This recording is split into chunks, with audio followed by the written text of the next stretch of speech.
The delivery room was prepared for silence. Everyone knew. The doctors, the nurses, even the janitor passing by the neonatal ward that day. They had seen the ultrasound, read the diagnosis. They had prepped the delivery table, not for life, but for death. Alina stared at the ceiling tiles above her as her body shook with one last push. Her husband, Craig, stood beside her, hand clenched in hers. Both braced for the unbearable. And then, a cry. A high-pitched, piercing sound filled the room. "He's alive," the nurse gasped. Her voice cracked. Dr. Kent froze. No, that can't be, but it was. The baby had taken his first breath, and then another, and then a cry so strong it made every eye in the room glisten with disbelief. Micah had arrived, and against every known medical expectation, he was alive. 20 weeks earlier, the couple had walked into the clinic, excited for their mid-pregnancy scan, gender reveal, nursery plans, baby shower ideas, all fluttered in their hearts. But as the ultrasound tech's smile faded, so did theirs. The OBGYN arrived silently and sat them down. "Your child has anencephaly," she said gently. Alina blinked. "What's that?" the doctor sighed. "It means your baby's brain and skull haven't developed. Most likely, he will be stillborn. If not, he'll survive minutes at best." Alina collapsed into Craig's arms. "Do you want to terminate the pregnancy?" the doctor asked. They didn't answer that day.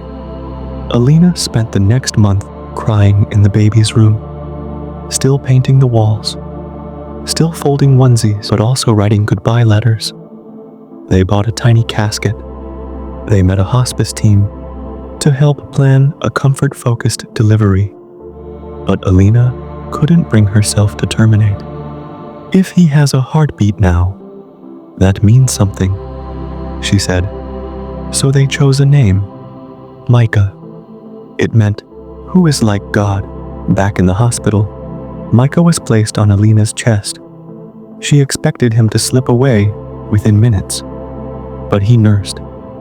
And then, his eyes opened. The nurse backed away. Dr. Kent called the NICU, stammering through the phone. Micah wasn't just surviving, he was living. Alina looked at Craig, her tears flowing freely. "He's here. Our baby's here." A brain MRI confirmed the diagnosis. Micah was missing over 75% of his brain mass. The cerebrum, responsible for thought, vision, hearing, was gone. What remained was the brainstem.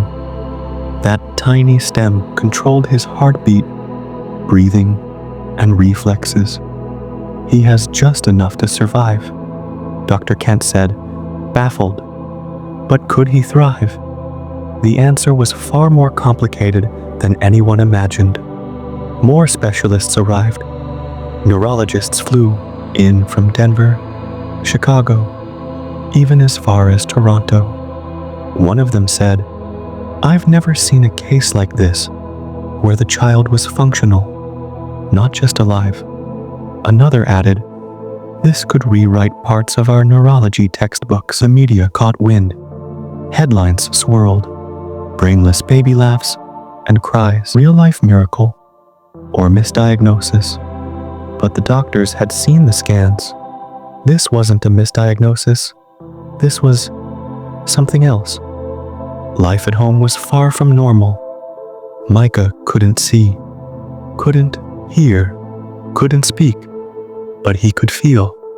He responded to warmth, to touch, to his mother's heartbeat. Alina began recording daily updates, not for followers, but for proof, for herself, that he was here, still here. She called it the borrowed time diary. She never knew if each breath would be the last. When Alina posted one of Micah's giggling moments online, it went viral. Millions watched. Some were in awe, Others attacked her mercilessly. "This is cruelty.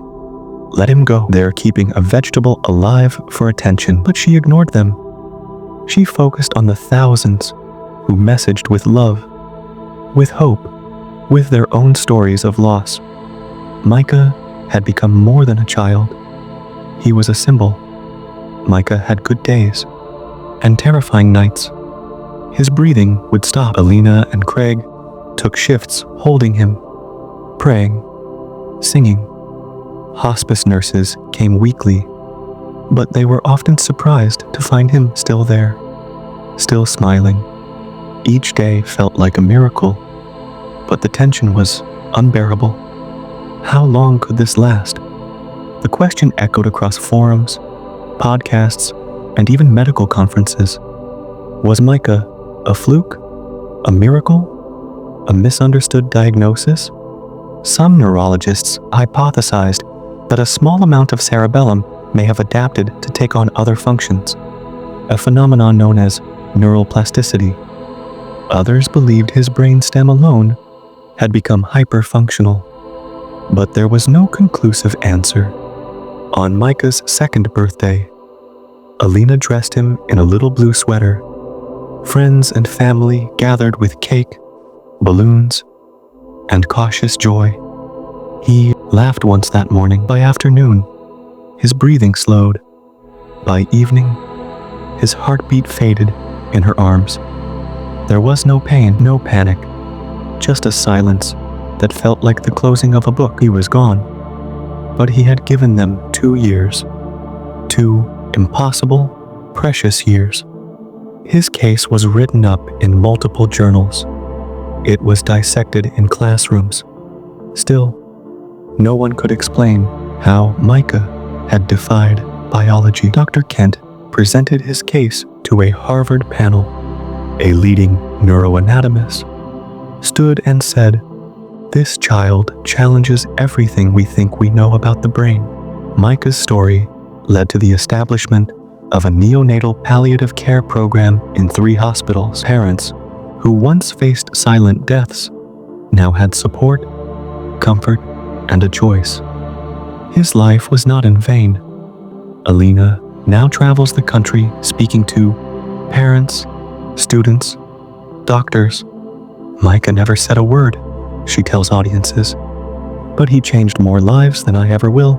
She ends every talk with the same line: "Short lives can still be full." Anencephaly affects 1 in 4,600 births in the US. It is considered fatal. Most babies live mere hours, but a growing body of anecdotal evidence shows some live days, weeks, rarely years. Micah was one of the rarest cases ever documented. Was this divine intervention? Was it unknown science? Was it both? Comment below. What do you believe? And if this story moved you, share it. Micah's story might help someone out there facing the same impossible choice. Since Micah, cases have been reported in Brazil, South Africa, and Ireland. One baby, nicknamed Little Theo, survived 6 months. Another, in India, lived for a year. Each child challenges the statistics. Each family walks a path between hope and heartbreak. Is it ethical to keep a child alive who cannot develop? Is it compassionate to let them pass naturally? These are questions no parent should face, but many do. Micah's story reopened these conversations in ethics panels and family counseling groups. 3 hospitals adopted new prenatal consultation standards. More parents now receive comprehensive support when facing fatal fetal diagnoses. Micah's case became the template. Micah never spoke, but his silence spoke volumes. His life was not measured in years, but in impact. He taught the world to question, to hope, to love harder in the abrupt face of impossibility. And for 2 unforgettable years, he lived. If Micah's story touched your heart, hit that like button, share this video, and subscribe for more true medical mysteries that defy science and explain the depth of the human spirit, because sometimes the smallest voices leave the loudest echoes.